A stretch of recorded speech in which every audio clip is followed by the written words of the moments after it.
Dans une nouvelle vidéo pour vous parler d'un nouveau challenge que ma mère nous a lancé. Alors tout d'abord, je voulais vous dire que s'il n'y a pas eu de bookhaul ce dimanche-ci, c'est tout simplement parce que en fait on avait très peu de livres et que ça servait vraiment à rien du tout de vous tourner un bookhaul pour vous montrer quelques livres. Donc on attend dimanche prochain pour tout vous montrer et en espérant qu'il y ait beaucoup plus de choses à vous présenter, ou en tout cas un petit peu plus. Donc le challenge que ma mère nous a lancé, donc il s'intitule Petit Challenge lecture, mais en vrai c'est un assez gros challenge parce qu'il comporte 2 pages avec beaucoup de catégories. Donc en fait on a plusieurs grosses catégories, donc on en a 7, je fais 5 avec mes dames, on en a 7. Et on a 2 semaines pour lire le plus de catégories et après on reçoit quelque chose, mais c'est pas ça le plus intéressant. Le plus intéressant c'est ce qu'il y a à l'intérieur de ce challenge, donc je vais vous présenter ça tout de suite. Donc on commence par la première catégorie qui s'intitule Spécial Disney. Lire, donc la première sous-catégorie, c'est lire un Disney que tu n'as jamais lu. Donc le Disney que j'ai jamais lu, j'ai pris au hasard Hercule, plus de ce sens-là, Hercule. Donc je ne l'avais jamais lu, j'avais vu certains extraits de dessins animés, mais je n'avais jamais pris la peine de lire ce petit Disney. Donc j'ai vraiment hâte. En plus les illustrations sont vraiment magnifiques dans les petits livres d'or et ils sont vraiment assez petits. Après, donc dans la sous-catégorie, on a aussi lu tu as lu moins de 5 Disney, ou tu as lu plus de 5 Disney. Donc du coup je me suis concocté une sorte de petite palle de Disney. Donc aussi la consigne aussi, ou la règle à ne pas enfreindre, c'est qu'on doit que lire des livres qu'on n'a jamais lus, à part si c'est indiqué dans la sous-catégorie. Sinon on essaye vraiment de lire le moins de livres qu'on a lus, même c'est interdit de lire des livres qu'on a lus. Donc du coup j'ai cherché dans les petits livres d'or pour savoir quel Disney j'en avais pas lu, et il y en a quand même beaucoup. Donc j'ai aussi pris La Planète au Trésor. Donc franchement, La Planète au Trésor, j'ai déjà vu le dessin animé, il est vraiment hyper bien et j'ai trop hâte du coup de découvrir. On va suivre en fait un jeune homme qui en fait se retrouve un peu dans une planète, et en volant un peu sur une trottinette volant, non pas une trottinette, c'est plutôt une planche de surf qui vole dans les airs. Et en fait il va sauver un sort de pirate qui est un peu mal en point, mais il y a un autre pirate qui va vouloir sa carte au trésor pour avoir un magnifique trésor il me semble. Et du coup ils vont être menacés et le robot va se reprendre. Bref, c'est une aventure hyper bien, et franchement le dessin animé que j'avais vu, il était hyper bien fait. Ensuite j'ai pris Cusco l'empereur mégalo. Celui-là je l'avais aussi vu en dessin animé, c'est un Disney assez drôle qui fait sourire, mais je ne l'avais jamais lu et j'ai hâte de savoir du coup ce que nous réservent les petits livres d'or, quel passage ils ont décidé de prendre et comment ils ont décidé de l'illustrer. Ensuite on a un livre que j'ai été obligée de prendre parce que la couverture est vraiment trop belle, c'est Toy Story 3. Et comment vous dire que franchement c'est trop beau, c'est tellement mignon. Je n'avais jamais lu Toy Story 3, j'avais lu le 1, j'avais lu le 2 mais pas le 3. Et j'ai vraiment hâte de découvrir la suite parce que les illustrations sont vraiment trop choupies. Même à l'intérieur je pense que je vais passer vraiment un très bon moment avec du coup tous ces personnages. Ensuite dans le même ton on a Joyeuse Fête avec Olaf. Donc voilà, on est vraiment aussi dans des tons assez illustration kawaii. Franchement c'est trop beau, et en plus même si c'est pas Noël, ça fait toujours plaisir de retrouver Olaf. Ensuite on a Monstre Academy, oui. Donc là on va suivre du coup les 2 personnages de Monstre ici, sauf qu'ils vont être dans une académie pour du coup méchants monstres il me semble. Et là aussi on est sur un style de dessin assez enfantin, mais vraiment trop beau, hyper bien pour les petits yeux. Et franchement voilà, on est vraiment dans un dessin comme si vous savez souvent c'est les enfants des Disney qui dessinent comme ça. Je trouve c'est vraiment chouette et franchement j'ai trop hâte de découvrir. Ensuite on a la catégorie spéciale manga, c'est un manga qui parle de nourriture. Et du coup j'ai pris Chocolatine, je pense que ça se dit Birds Broken, de Sotona Misushiro, publié chez les éditions Kazé, publié chez Kazé Sojo pardon. Alors celui-là ma mère l'avait acheté pour tout simplement le challenge manga, mais du coup j'avais pas eu le temps de lire parce qu'elle nous avait fait quand même une bonne pile à lire, et du coup j'ai trop hâte de lire parce que ma mère l'a lu, mon frère l'a lu, il ne reste plus que moi, et j'ai hâte de lui donner cette chance. Ensuite, on avait le héros principal est une fille, pardon, et j'ai décidé de prendre Tsubaki Love, le numéro 1, écrit par Kana Minan, publié chez les éditions Panini Manga. Donc dans ce livre, en fait, on va suivre une jeune héroïne du nom de Tsubaki, et en fait, Tsubaki est un peu embêtée et un peu taquinée par un jeune garçon, et d'un coup de colère, un jour, elle va décider de lui couper les cheveux, et en dédommagement, le garçon veut que Tsubaki la paye en nature, et du coup on va la trouver, on va la suivre pour essayer de se dépatouiller de cette histoire, de ce problème où elle s'est mise. Et franchement, j'ai trouvé ça vraiment hyper drôle et j'ai hâte de découvrir. Ensuite, on a lire un manga inédit. Donc du coup, j'ai décidé de lire Karei, la bête en... Karei, je pense que ça dit comme ça, La bête enchaînée, volume 2, écrit par Hajime Segawa et publié chez les éditions Pika. Alors j'avais lu le tome 1, j'avais vraiment beaucoup aimé. En fait, on va suivre un jeune héros qui voit les esprits, et il va rencontrer la jeune Kakura.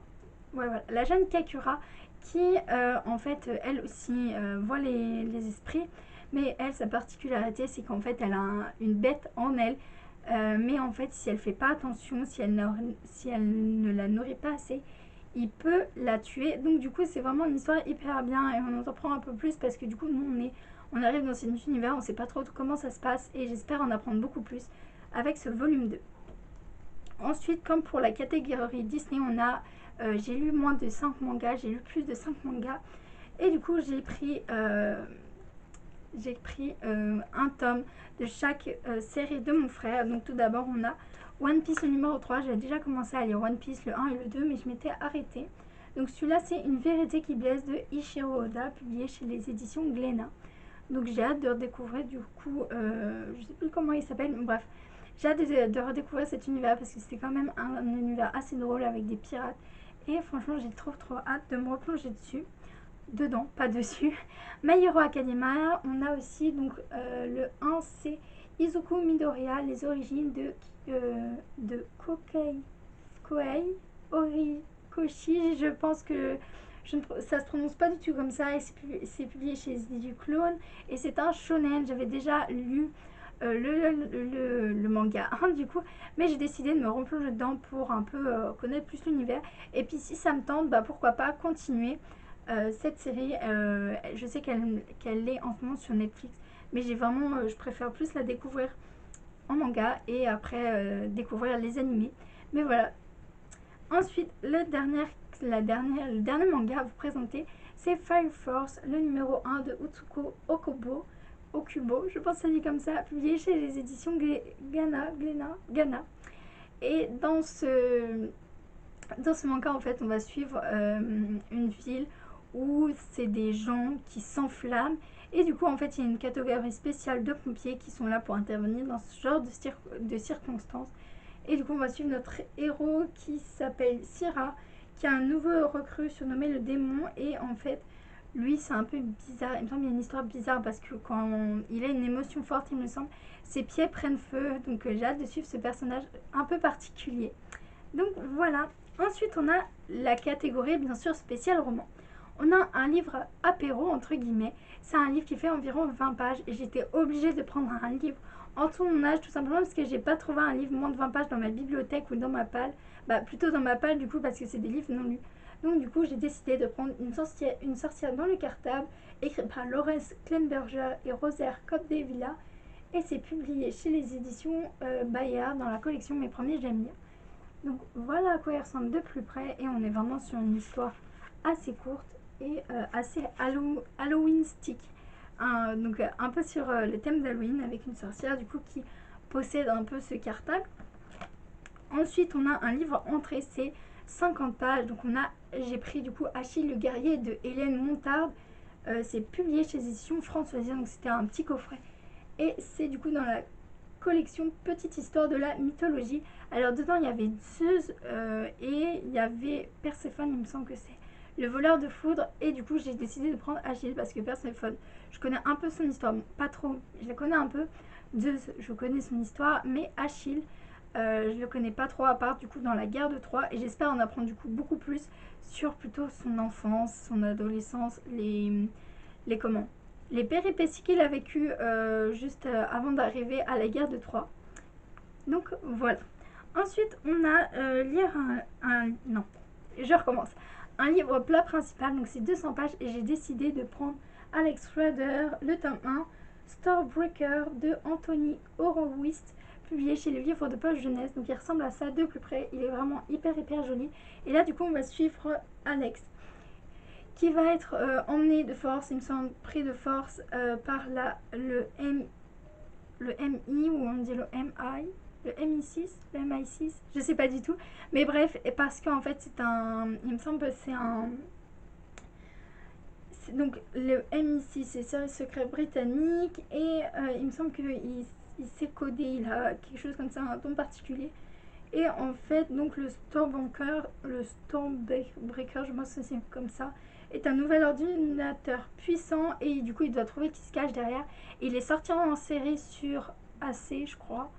Bref, mais moi je veux trop le découvrir en comment, en livre parce qu'il me fait beaucoup du coup penser à Cherub qui est vraiment une trop bonne série si vous aimez tout ce qui est action, tout ce qui est adolescent qui vont du coup dans des endroits hyper risqués.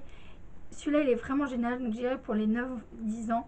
Mais si vous voulez un truc gamme au-dessus qui est vraiment trop bien, on a du coup Bodyguard qui est pour les 15 ans. On va suivre du coup un jeune adolescent de 14-15 ans qui va devoir protéger. En fait il va être le garde du corps de personnes, comment dire, célèbres. Mais pour un peu de son âge comme ça fait passer pour un ami, c'est beaucoup plus discret. Et franchement ça c'est vraiment bien, c'est hyper bien écrit. Et c'est un peu moins jeune que Cherub, mais on est toujours dans le même style donc de risque, d'adolescent, de choses comme ça. Ensuite on a un livre au fromage, donc c'est 100 pages et j'ai décidé de prendre Orient Extrême de Mireille Distero, publié chez les éditions Le Muscadier dans la collection Restez Vivant. Alors celui-là il me semble que je l'avais acheté sur Vinted et en fait il me tentait beaucoup parce que j'avais adoré les autres livres de la collection Restez Vivant et j'ai hâte de découvrir ce petit livre. Il me semble qu'on va parler donc on plonge en Asie du Sud-Est dans la vie de certains adolescents qui sont confrontés à la pauvreté, à la maltraitance des plus jeunes, à l'engagement et à la nécessité de construire un monde plus juste. Donc voilà, donc moi quand je l'ai acheté par contre je cherchais beaucoup plus quelque chose qui était plus confronté à la pression des jeunes sur leur travail, à l'école et sur la pression que leurs parents leur mettaient et la société. Mais du coup là on est confronté à la pauvreté et je pense que c'est encore plus intéressant. Ensuite on a un livre dessert, Fais-toi plaisir, et celui-là il me fait plaisir depuis longtemps, depuis qu'il est du coup dans ma palle été. C'est Le Seigneur des Higlands, je sais pas du tout comment ça se dit. C'est écrit par Terry Brisby et c'est publié chez les éditions Harlequin. Déjà la couverture elle est magnifique avec la jeune femme et du coup le jeune homme plus impressionnant derrière, avec du coup ce petit contour assez cuivré, hyper beau. Donc de ce livre, on va suivre Lady Jocelyn McCollum qui va être obligée de se marier au chef du clan ennemi parce que son frère s'est fait kidnapper et du coup il ne peut que se faire relâcher si du coup cette lady se marie à chef qui se marie du coup et qu'il consomme cet amour. Ça allait être une histoire hyper bien et en plus il y a un peu une sorte de rumeur qui court que ce monsieur aurait tué sa première femme. Donc du coup elle est un peu paniquée, un peu stressée et j'ai vraiment hâte de savoir qu'est-ce qui va en ressortir. On sait pas du coup le tempérament de cette lady ni comment ça arrivé, mais ça a l'air vraiment giga bien et franchement ouais, trop hâte de le découvrir. Ensuite on part dans un tout autre registre parce qu'on va dans la catégorie BD. Donc tout d'abord on a une relecture et j'ai décidé de me relire. Alors là on va avoir un peu du mal avec le cadrage, je vais ici, voilà. En fait je vais le mettre comme ça. Donc c'est La Guerre des Lulus, c'est le numéro 1, La Maison des Enfants Trouvés et ça se passe en 1914. C'est écrit par Jéric Audière et Hardoc et c'est publié chez les éditions Casterman. Alors ce livre comme vous pouvez le voir c'était pour les 48 heures BD. Franchement je sais que j'avais beaucoup aimé ce livre, mais en fait vu qu'il sortait à peu près je crois tous les 2 mois, tous les 3 mois, j'avais un peu perdu l'histoire en tête et du coup j'étais complètement perdue quand je trouvais quand je trouvais du coup l'autre tome, et du coup j'ai décidé de tous me les refaire pour voir si c'était vraiment une histoire vraiment bien ou si tout simplement c'était pas du tout mon style.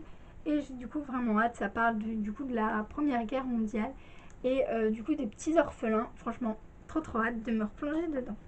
Ensuite, on a une BD avec un animal et j'ai décidé de prendre Lemmings, l'horreur boréale noire de Chris Besson et Besson, publié chez les éditions Ken. Donc on a vraiment une couverture hyper jolie. Donc on va suivre du coup des Lemmings et qui vont partir à l'aventure.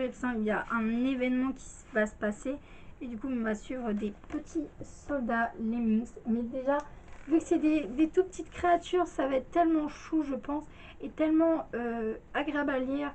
L'extrait je vous ai montré, il est trop joli, la couverture elle est trop belle. J'ai vraiment hâte de me plonger dedans. Et on continue avec une autre catégorie, avec une BD qui est elle aussi tellement sublime. Donc c'est une BD jamais lue et celui-là il me tente vraiment. C'est Hilda et le troll, c'est écrit par Luc Persson et je sais pas si c'est publié chez qui, je sais pas du tout.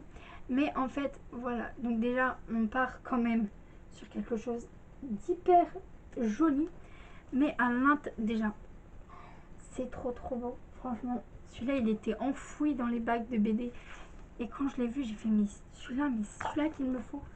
Regardez-moi, c'est trop beau. Ça fait extrêmement hivernal mais en même temps très automnal. Et j'adore le style de l'illustrateur, c'est vraiment... Mais c'est magnifique. Je pense que ce monde va être trop beau et que je vais pas vouloir quitter. Je sais pas, je pense pas qu'il y ait une suite. Je sais pas du tout, mais franchement c'est trop beau.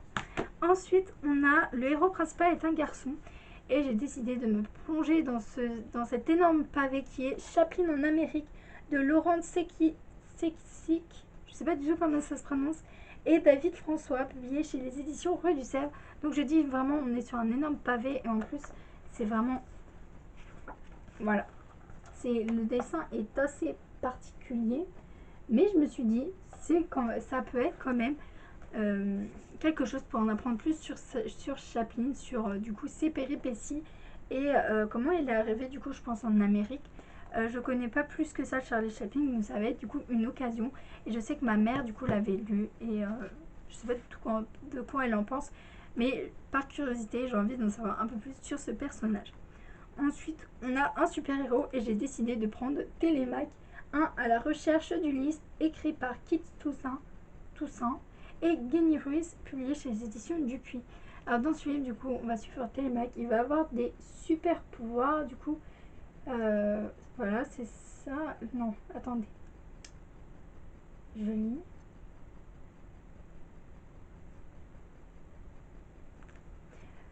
Donc, en gros, on va suivre Télémaque, du coup, le fils d'Ulysse, qui décide de partir à la recherche de son père, qui est du coup parti depuis de longues années pour la guerre de Troie. Il n'est jamais rentré et il décide du coup de partir à sa recherche.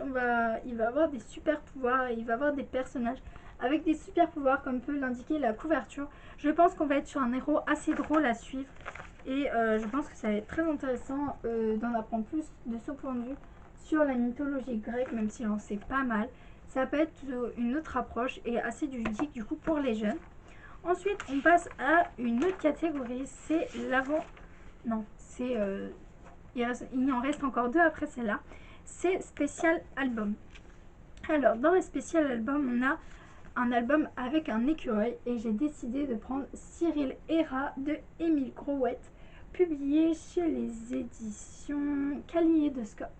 Dans ce livre, en fait, on va suivre Cyril qui est un écureuil et Pat qui est un roi et Pat qui est un rat, pas un roi. Et en fait, ils vont devenir amis, mais dans la logique des choses, un écureuil très propre et un rat assez sale ne peuvent pas être amis. Donc je pense que ça va être quelque chose sur un peu ce que les gens pensent, que la société dit qu'on a le droit et ne pas le droit de faire. C'est un peu ce que j'attends, mais c'est peut-être pas du tout ça. Mais en tout cas, on part vraiment. Le résumé, il se fait en 3 phrases. C'est Cyril, 4 phrases du coup. Cyril est un écureuil, Pat est un roi, ils ne devraient pas être amis et pourtant. Donc je pense que ça va se baser vraiment sur ça. Et en plus, la 4e de couverture est assez mignonne et je pense qu'elle parle à elle seule. Ensuite, on a donc un album pour le soir, et celui-là il est vraiment magnifique. On est sur des tons assez automnal, mais c'est Mon ami renard de Carolina Rabé, publié chez les éditions Flammarion dans leur collection Père Castor. Et en fait, on va suivre une jeune fille qui va perdre sa peluche Ruby, qui est un petit lapin, il me semble, ou un petit renard. Et en fait, elle va le découvrir à côté d'un autre renard, et là, l'histoire va se dérouler. J'ai vraiment hâte de lire ce livre. En fait, c'est des tons assez automnals parce qu'en fait, on se situe du coup à l'aurore, non, à l'aube, l'aurore. Et là où le soleil se couche, je suis pas sûre de ce que je raconte, mais bref. Et du coup, c'est un peu sur le ton de la soirée, c'est tout calme, c'est paisible. Ensuite, on a avec une couverture bleue, et du coup, j'ai décidé de prendre un goûter avec la lune de Gillian Lobel et Tim Ward, publié chez les éditions Mijade. Ce livre, déjà la couverture est vraiment trop belle, et j'aimais bien le principe du titre d'avoir un goûter avec la lune. Il n'y a pas du tout de résumé, mais je vais vous montrer, voilà, une illustration. Elle est vraiment magnifique. Franchement, pour l'hiver, avec Alexis, ça va être trop bien. Donc j'ai hâte de découvrir, je pense, ce petit bijou. Ensuite, on a un album choisi par une autre personne. Donc soit je vous ferai choisir sur mon Instagram, je vous mettrai le lien en barre d'infos si ça vous intéresse, ou je le ferai choisir par mon petit frère, je ne sais pas encore. Après, l'autre catégorie, c'est avec un héros de TV. Et j'ai décidé du coup, pour faire un petit clin d'œil à mon petit frère, de prendre La Maison de Mickey, le numéro 3. Une journée formidable. Et voilà, c'est quand même un dessin animé qui passe sur la télé, pardon. Et voilà, on est sur quelque chose de quand même d'assez sympathique à lire, vu qu'on a des mots en couleur. Et ça va pas plus que 3 phrases, donc ça va. Ensuite, on a une catégorie spéciale documentaire. On a d'abord sur les sciences. Alors là, en fait, au niveau de documentaire, on n'en a pas beaucoup, dans le sens où on a une panoplie de tout l'univers, mais je trouve ça vraiment mal conçu. En fait, à la base, c'est conçu pour des jeunes, pour qu'ils puissent découvrir des termes importants. J'ai essayé d'en lire un sur l'astronomie. J'étais complètement perdue. Ils vont sur des thèmes assez soutenus, et si quelqu'un n'en connaît rien à l'astronomie, moi j'ai trouvé que c'était assez perdu. Donc du coup, on va avoir une session bibliothèque où là, on va pouvoir aller à la bibliothèque et lire les documentaires. Donc c'est là que j'irai prendre le plus gros de mes documentaires et du coup de les lire. Après, une couverture bleue, j'ai décidé, du coup c'est le seul que j'ai, c'est Atlas pour aventurier de Sarah Shepard, publié chez les éditions, il me semble, c'est l'école des loisirs, et on est sur un format assez particulier, vraiment beau. Donc là, on a du coup un atlas. Donc là, c'est animaux dangereux. Et du coup, on a plein de petites informations. Et franchement, je trouvais ça vraiment bien. On a aussi explorateur et aventurier. Donc, on apprend vraiment beaucoup de choses. On a aussi sur le corps humain, mais comme je vous ai dit, j'irai à la bibliothèque, sur l'écologie et le doc de ton choix. Ensuite, l'autre catégorie, c'est un peu une catégorie bonus. On a un exposé au choix. Donc, nous, on exposera, voilà, les catégories qu'il y a. Donc, c'est les énergies renouvelables, le traitement des déchets, les animaux en voie de disparition, les dinosaures, sur un livre lu dans le cadre du challenge, ou un autre thème qui nous intéresse. Donc voilà, j'ai terminé ce petit point de challenge. J'espère qu'il vous a intéressé et que je vous ai fait découvrir de nouveaux livres, de nouvelles abeilles, de nouveaux mangas qui vous tenteront. N'hésitez pas à me dire en commentaire si vous allez participer ou pas du tout, que c'est pas du tout votre tasse de thé. N'hésitez pas à liker, à commenter et à partager cette vidéo si elle vous a plu. Et moi je vous dis à bientôt pour une nouvelle vidéo.